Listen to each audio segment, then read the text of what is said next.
కరీంనగర్ జిల్లా ఇల్లందకుంట సీతారామస్వామి దేవస్థానం ఆవరణలో జరుగుతున్నటువంటి ఈ బీసీ కులాల ప్రదేశ కులాలకు సంబంధించినటువంటి సమావేశం ఇది.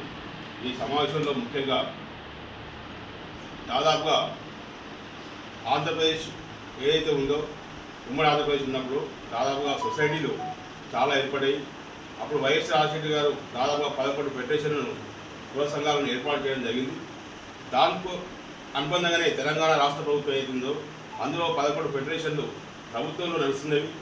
ఆ నడుస్తున్న వాటికి ఏదైతే దాదాపుగా ఒక్కొక్క కులానికి 2000 సంఘాలు ఉన్నాయి.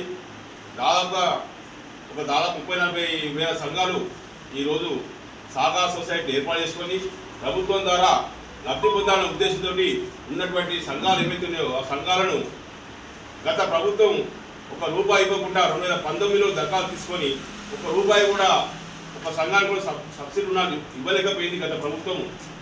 ఆ ప్రభుత్వాన్ని దాదాపుగా 9 సంవత్సరాలు 10 సంవత్సరాలు ఎంత పోరాటం చేసినా కూడా ₹1 ఇవ్వలేకపోయింది. ఈ ఫెడరేషన్ కులాలకు వృత్తి సంఘాలకు సంబంధించినటువంటి విధంగా ఎన్నో కార్యక్రమాలు చేసినా కూడా చెవిన పట్టలేదు గత ప్రభుత్వం. కానీ ఏదైతే కాంగ్రెస్ ప్రభుత్వం మేనిఫెస్టోలో మేము మా యొక్క సంఘం ఏదైతే సమితి ఉన్నదో రాష్ట్ర అధ్యక్షులు బెల్లాపు దుర్గారావు ఆధ్వర్యంలో అందరూ కూడా మంత్రులను కలవడం జరిగింది. ఆ మేనిఫెస్టోలో మాకు ఫెడరేషన్ కులాలకు సంబంధించినటువంటి బీసీ డిక్లరేషన్లో దాదాపుగా ₹10 లక్షల సొసైటీకి ఇస్తామని కూడా హామీ ఇవ్వడం జరిగింది కాంగ్రెస్ ప్రభుత్వము. కాంగ్రెస్ అప్పుడు మేము కూడా అందరం సపోర్ట్ చేయడం జరిగింది కాంగ్రెస్ ప్రభుత్వానికి.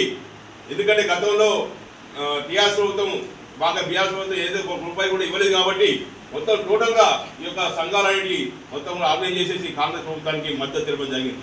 ఆ మద్దతు తెలిపిన ప్రకారంగా కాంగ్రెస్ ప్రభుత్వం కూడా గెలవడం జరిగింది.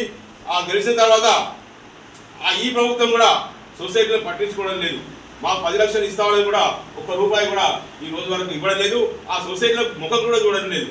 రాష్ట్ర ప్రభుత్వంలో 11 ఫెడరేషన్ ఉన్నాయి. ఆ 11 ఫెడరేషన్ సంబంధించినటువంటి ఇప్పుడు CCGA మొత్తానికే కట్ చేయడం జరిగింది. CCGకి చెల్లించవలసిన ప్రభుత్వం ఏదైతుందో బకాయిలు చెల్లించలేక ఆ యొక్క CCG కట్ అయిపోయింది. ఆన్లైన్ రిజిస్టర్ చేయడానికి సంఘాలు రిజిస్టర్ చేయడానికి కూడా వీళ్ళే కూడా కల్పించినటువంటి ఈనాటి ప్రభుత్వం. మేము ఏ ప్రభుత్వం నమ్మాలి? ఈ బీసీలను మంత్రులను ఏ ప్రభుత్వం నమ్మితే అందరూ మోసం చేస్తుండ్రు. మాతోటే ఓట్లు వేయించుకొని మాతోటే బీసీలతోటి ఓట్లు వేయించుకొని గెలిచి మన సీట్లలో కూర్చొని మమ్మల్ని అడగదొక్కే ప్రయత్నం చేస్తుంది ఈ యొక్క ప్రభుత్వాలు. ఏ ప్రభుత్వాన్ని నమ్మే పరిస్థితి లేదు. ఈరోజు ఏం చేయాలనే ఆలోచన ఒక కొట్టుమిట్టాడుతున్నాము ఎలకలేక. ఏంటంటే గుడిలో ఎలకబడుతుంది కదా ఎట్లా కొట్టుకుంటుందో బీసీలు అందరూ కూడా అదే విధంగా అదే ఆలోచనలో కూడా ఈరోజు బీసీలు తెలంగాణ ప్రభుత్వంలో జరుగుతున్నటువంటి సమస్య ఇది. కనీసము సబ్సిడీ రుణాలు అక్కడ కనీసం పాలక మండలి వేయలేదు. ఆ యొక్క 11 ఫెడరేషన్లకు సరి అయిన నిధులు లేవు. ₹1 కూడా లేదు. మళ్ళీ కొత్తగా ఏదైతే రాజీవ్ వికాసాన్ని పథకం తీసుకొచ్చి కొత్తగా కాంగ్రెస్ ప్రభుత్వం తీసుకొచ్చి 15 లక్షలు అప్లికేషన్ తీసుకొని ఇండివిజువల్గా కార్పొరేషన్ కాకుండా తీసుకొని అవి కూడా శాంక్షన్ అయిన లబ్ధిదారులకు ₹1 కూడా ఈ రోజు వరకు ఇవ్వలేదు కాంగ్రెస్ ప్రభుత్వం. అంటే బీసీలను ఎంత బాగా అండదొక్కుతుండ్రు. ఆర్థిక పరంగా వీళ్ళు బాగుపడద్దనా, రాజకీయంగా బాగుపడద్దనా, ఇవన్నీ ఒక కుట్రగా ఒక వెనుక పెద్ద కుట్ర జరుగుతుందని కూడా ఈ సందర్భంగా తెలియజేస్తున్నాను. దీన్ని కుట్రను కూడా మేము దాన్ని తిప్పికొట్టడానికి ప్రయత్నం చేస్తున్నాము. ఇప్పుడైనా కాంగ్రెస్ ప్రభుత్వం ఏదుందో రాష్ట్ర మంత్రివర్గం చెప్తున్నాను, రాష్ట్ర ముఖ్యమంత్రి గారు చెప్తున్నాను, బీసీలను పట్టించుకోకపోతే కాంగ్రెస్ బీఆర్ఎస్ పట్టిన కదా మీకు కూడా పడుతుంది కూడా నేను ఈ సందర్భంగా మీ అందరికీ తెలియజేస్తున్నాను. ఈరోజు తెలంగాణ బీసీ ఫెడరేషన్ కులాల సమితి హైదరాబాద్ నుంచి రాష్ట్ర కమిటీ అధ్యక్షుడు బెల్లాపు దుర్గారావు ప్రత్యేకించి మన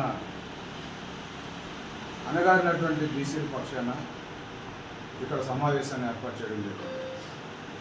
ప్రధానంగా